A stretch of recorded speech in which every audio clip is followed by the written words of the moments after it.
பால் பொருட்களான UHT பாலுக்கு இப்போது வரி விலக்கு அறிவிக்கப்பட்டுள்ளது.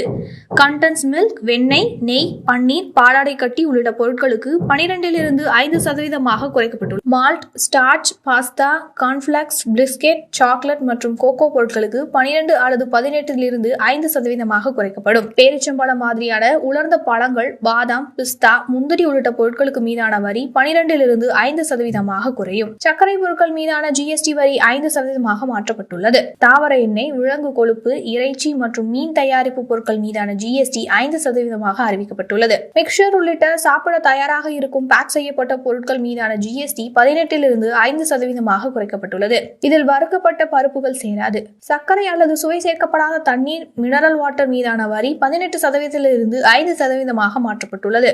விவசாய இடுபொருட்கள் மீதான வரியும் குறைக்கப்பட்டுள்ளது. இந்த வகையில் உரங்கள், விதைகள் உள்ளிட்ட பொருட்கள் மீதான வரி 12 அல்லது 18% 5% மாற்றப்பட்டுள்ளது. உயிர்காக்கும் மருத்துவ சாதனங்கள் மற்றும் பொருட்கள் மீதான GST வரி 12 அல்லது 18% 5% அறிவிக்கப்பட்டுள்ளது. தனிநபர் ஆயுள் காப்பீடு, ஹெல்த் இன்சூரன்ஸ் இனி GST வரியின் கீழ் வராது. பென்சில், கிரையான்ஸ் உள்ளிட்ட எழுது பொருட்கள், நோட்டு புத்தகம் உள்ளிட்ட கல்வி சார்ந்த பொருட்கள் மீதான வரி 0 அல்லது 5% மாற்றப்பட்டுள்ளது. நுகர்வோர் பொருட்களான GST மறுசீரமைப்பில் 32 இன்ச்சுகளுக்கு மேலான டிவி, AC, மானிட்டர், டிஷ்வாஷ் இயந்திரம் உள்ளிட்ட மின்சாதன பொருட்களுக்கு மீதான வரி 28 18 குறைக்கப்பட்டுள்ளது. காலணி மற்றும் ஆடை பொருட்கள் மீதான GST வரியும் 12 5% அறிவிக்கப்பட்டுள்ளது. ஹேர் ஆயில், ஷாம்பு, பற்பசை உள்ளிட்ட பொருட்கள் மீதான வரி 18 5% குறைக்கப்பட்டுள்ளது. ஆட்டோமொபைல்ஸ் துறையை சேர்ந்த சிறிய கார்கள், 350 cc திறனுடைய கீழான இருசக்கர வாகனங்கள் மீதான GST 28 18 குறைக்கப்பட்டுள்ளது.